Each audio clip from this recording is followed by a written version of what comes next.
Bos días. Os orzamentos da incompetencia xa están aquí. A mesma incapacidade de xestionar a catástrofe dos lumes é a demostrada para elaborar uns orzamentos. O abandono de Feijóo pola xente é continuo. Non foi algo puntual da semana pasada. Feijóo é un mal xestor incapaz de xestionar emerxencias, igual que é incapaz de xestionar orzamentos. De novo, a xente que máis o precisa é a máis desatendida, tamén con estes orzamentos. Son uns orzamentos que para En Marea son decepcionantes, posto que a Xunta renuncia a aproveitar a fase alcista do ciclo para empezar a darlle a volta a uns recortes que é necesaria para a calidade dos servicios públicos e para a protección social deteriorados durante os anos anteriores. Son uns orzamentos restrictivos, porque o orzamento medra moi por baixo do que o fai o crecemento da economía. Entendemos que son antisociais, porque non lle serven nin a mocidade, nin as persoas emigradas, nin as persoas desempregadas, nin as persoas en risco de pobreza, nin as persoas que traballan e cobran por baixo do salario mínimo para aumentar o seu benestar. Son uns orzamentos que son continuistas porque prolongan o proceso iniciado dende o ano 2010 de pérdida de peso do gasto público na economía. E son neoliberais porque hai unha reducción do peso da Xunta na economía, hai unha reducción do peso da Xunta na sociedade, hai unha renuncia da Xunta de Galicia a intervir nos asuntos de todos e de todas, logrando maiores cotas de benestar, maiores cotas de igualdade, maiores cotas de progreso social. Por iso, En Marea non nos queda máis remedio que rexeitar estes orzamentos. Agora, o compañeiro Manuel Lago vos dá conta das principais notas e, finalmente, rematarei eu ca nosa alternativa. Que tal? Farei brevemente poñendo cifras o que dixo Luís. Nos decimos que estes orzamentos son decepcionantes e inconsistentes co ciclo económico. A economía galega, igual que a economía griega, que a economía portuguesa, que a economía española, que a economía da Unión Europea, no ano 2018 vai ser o cuarto ano de fase alcista do ciclo económico. En ese sentido, estes orzamentos non gardan relación lóxica con esa situación. Os orzamentos medran, claro. A economía se incrementan as bases imponibles dos impostos, aumentan os ingresos, pois claro.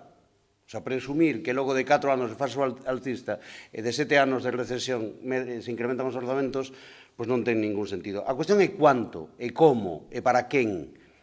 A primeira, o cuánto, é absolutamente decepcionante. Os orzamentos se incrementan, como sabedes, en 266 millóns de euros para volver a ter o nivel de gasto en termos reais que tiñamos no ano 2009, hai que esperar ata o ano 2026. Por iso decimos que son decepcionantes, porque a economía do país o permite e a necesidade das persoas exixen unha política orzamentaria máis ambiciosa.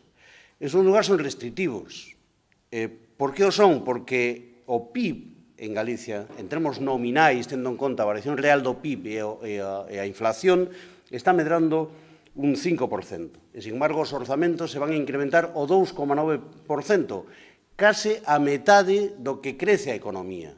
E iso implica que son restrictivos, non expansivos, como di o conselleiro, sino directamente restrictivos, porque medran por debaixo do que se incrementa a economía. E iso ten unha consecuencia, que non a queremos denunciar, porque o conselleiro pasa por ela como se non pasara nada. O conselleiro vende decir que a economía galega, que está crecendo hoxe o 3,2%, vai crecer o 2,5% no ano 2018. Isto é, a Xunta de Galicia ven decir que a economía vai sufrir unha profundísima desaceleración económica.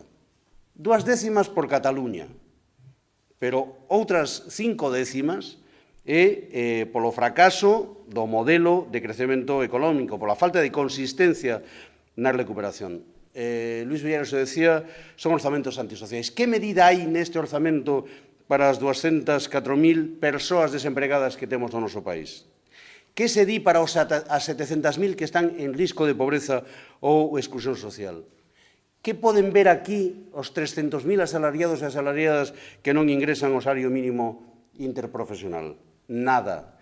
Nada, porque a seguinte liña que decía Luís é que son orzamentos continuistas, continuistas nunha estrategia premeditada da vertente neoliberal do Partido Popular, que é reducir o peso do gasto público, da intervención pública na economía, fundamental para proteger as máis débiles.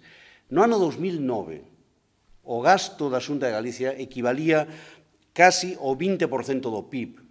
No ano 2018, o orzamento vai ser o 15% do PIB. Son 5 puntos de PIB que son 3.000 millóns de euros. E iso é o que cuantifica a evolución de xibarización, de reducción do público. E remato cunha idea, a idea dese concepto neoliberal, porque é unha pregunta que nos ten que responder o goberno. Se o PIB de Galicia, se a riqueza de Galicia do ano 2018 xa va estar por riba da riqueza do país do ano 2009, por que temos que vivir peor? Por que os orzamentos da Xunta son inferiores en termos reais nun 22% do que había no ano 2009? Se a economía xa se recuperou, se o nivel de riqueza mesmo xa é superior, por que a cidadanía nos seus traballos ten que vivir peor e por que a cidadanía, cando acude aos servizos públicos, as prestacións públicas, teñen que ser peores un 22% do que había cando Feijóo chegou a gobernar. Non existe unha razón económica, existe unha razón ideolóxica, a do neoliberalismo, que o que pretende é reducir o peso do Estado, o cual implica desprotexer as persoas con maiores dificultades. Sin embargo, en Marea non nos resignamos a este abandono por parte dos orzamentos da Xunta de Galicia ao conxunto da cidadanía, como ten sucedido en datas pasadas. Dende Marea creemos que existe unha alternativa e que esa alternativa é viable. Nós, dentro da formulación que faremos das emendas para empezar a totalidade e despois das emendas parciais aos orzamentos de 2018, proporemos un aumento de 500 millóns de euros co obxectivo de facer fronte aos retos existentes.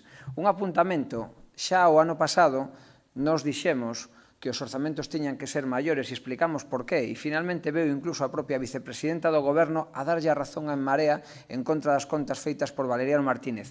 Téñano en conta este ano tamén cando nos cuantifiquemos como estamos facendo os orzamentos que este país precisa. Con estes recursos é necesario financiar unha serie de programas e propostas de urxencia que sirvan para combatir as desfeitas provocadas pola gran recesión e a xestión que se fixo dela. E en concreto propoñeremos con relación a estes 500 millóns adicionais de novos recursos, primeiro, desenvolver unha renda social contra a pobreza extrema. En segundo lugar, un programa contra a pobreza enerxética e, en terceiro lugar, dotar dos recursos necesarios para levar adiante unha ambiciosa política de emprego que nos permita recuperar o peso perdido na poboación ocupada dende o ano 2009. Todo isto a maiores da recuperación de dereitos de carácter fundamental e social que en sectores básicos como a educación, como a sanidade, como nas prestacións sociais, como na asistencia á terceira idade se ten deixado de producir durante estes anos. Entendemos que o orzamento de 2018 non é máis que unha barreira que impide dar solución aos principais problemas da cidadanía. Ademais da súa lógica austera, isto supón unha grave ameaza para a estabilidade económica e social e pon en entredito o propio discurso de recuperación económica promovido pola Xunta. Fronte aos orzamentos da incompetencia e do abandono, en Marea non se resigna. Igual que a cidadanía galega non se resignou á incompetencia e ao abandono do Partido Popular, nós tampouco nos resignamos. Por lo tanto, presentaremos e verémolo e desenvolverémolo nas próximas datas unha alternativa de esperanza e de benestar social que se manifesta tamén nos nosos orzamentos, unha alternativa de futuro para o noso país.